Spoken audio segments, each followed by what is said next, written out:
Hi, I wanted to do a quick video. I had mentioned on a couple of shorts that I did that uh, the caption was "I died once," which is true. It was a few years back, actually 7 years back now, so I'm still hanging in there. But it was actually my third heart attack. I had two prior that were a couple of years before that, actually 4 years before that, actually. And then this was my third heart attack. This one was by far the worst. The first two were when I didn't know a lot about heart attacks until I had one. And then the first two were blockage type heart attacks. The last one was a part where my heart didn't have a regular rhythm for a while, but then it quit working, and then blah, blah, blah. They had to zap me a few times and all that.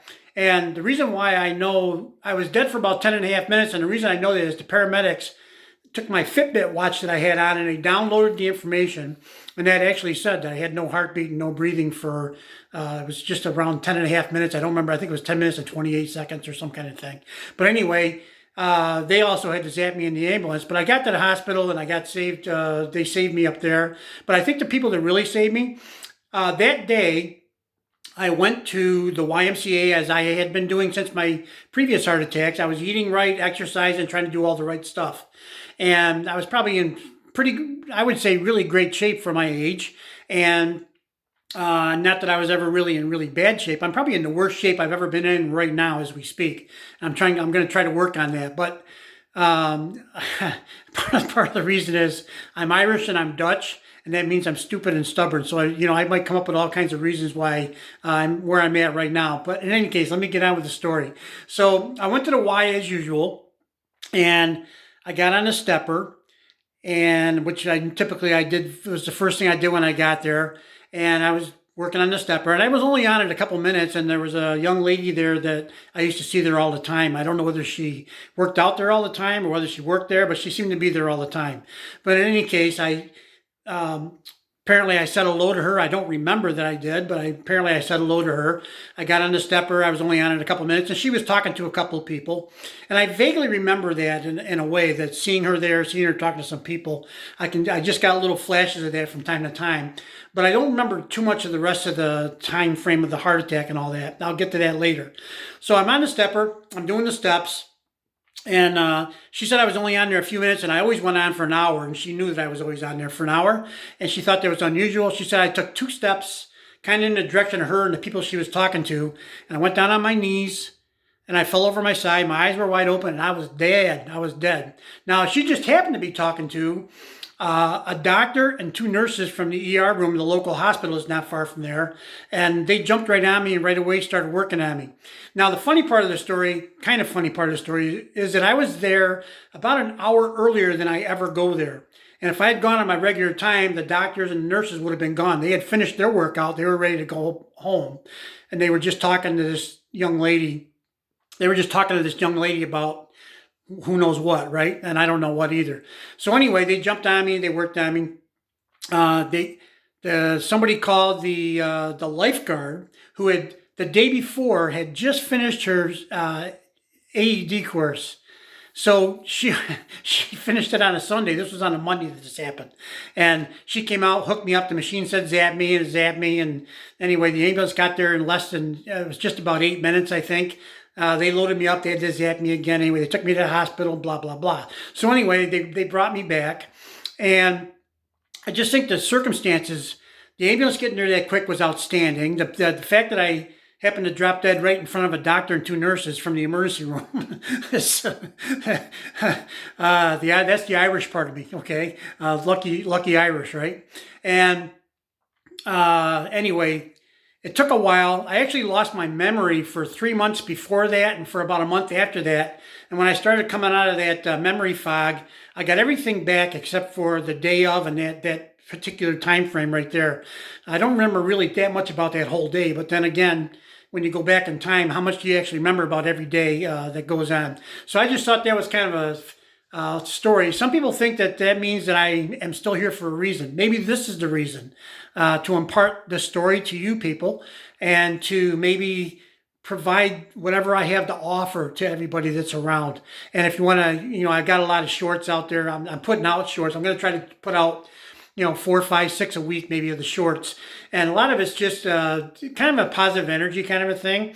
And I hope that you would enjoy all that kind of stuff. And it's just my wisdom that I may or may not have. I don't want to call it wisdom. That sounds a little self-aggrandizing, right? But I think that, there are some things that I have learned. I'm 68 years old. I've had 3 heart attacks. I died once, blah, blah, blah. So I have some life experience. I've had some experiences. I have traveled a bit, but not a lot. I wish I could travel more. I'd like to. And anyway, the whole essence of the story is it was all circumstantial, and it does seem like there was some kind of a plan or design by somebody. If I had to write a story, I'd write it like that: to drop dead in front of a doctor and 2 nurses. And the ambulance got there quick. They got me to the hospital quick. They got me in quick. And the doctor said their main concern in trying to save, they ended up putting in a pacemaker defibrillator, by the way, a couple of stents, and of course, I'm on various heart medications, which I was already on anyway from the previous heart attacks. So I have a total of 7 stents right now and a pacemaker defibrillator, and I feel pretty good, actually. Actually, don't feel bad at all. Of course, I didn't feel bad before I had the last heart attack, too. So you never know when that's going to happen. I guess my message to everybody is, take care of yourself. But also, it can happen to anybody at any time. So make today your best day. Do whatever you want that you think is going to be beneficial to everybody. So, little thing I said in one of my shorts. Try an experiment today. If you go somewhere, stop somewhere, see people, go to work, whatever the case may be, ride the bus, drive your car, it doesn't really matter. Try something. Do something a little bit out of character for yourself. Try saying hello to somebody you've never said hello to before. Try holding the door for somebody. I know sometimes people nowadays are so sensitive about everything. It's just a polite gesture. And it doesn't have to be, it doesn't matter who it is. Just hold the door for somebody. Maybe smile at someone that you wouldn't normally smile at.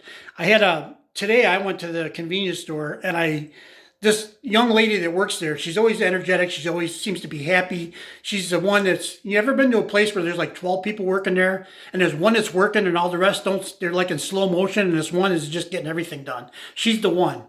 So I made a comment to her that I said, you are fantastic. I'm sure you hear this all the time, but you are fantastic. Oh, well, thanks for saying that. And I said, you're, you actually make it a pleasure to come in here and do business with you. Okay. I hope they take care of you.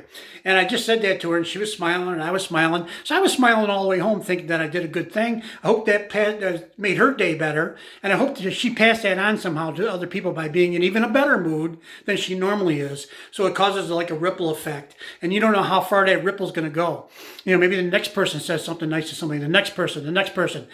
That's all. I didn't do it for any rewards or thank yous, and I don't even like really talking about it because it should be something that her and I share, and then the ripples go out, and who knows what happens from there. Not looking for credit, don't want a medal, don't need a plaque, none of that kind of stuff. No, I'm not going to get it anyway, but that's so it's good that I don't want it.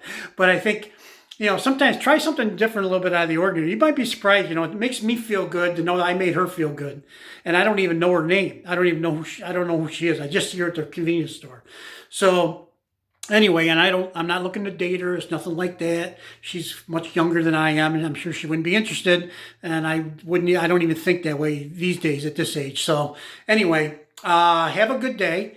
I thought this longer video might be a better explanation as to what happened when I died.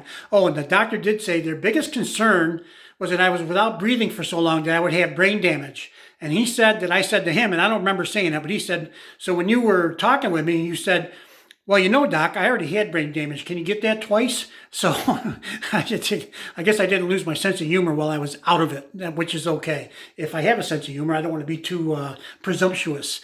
Anyway, have a nice day. Nice talking to you, and do something great today, okay? Bye-bye.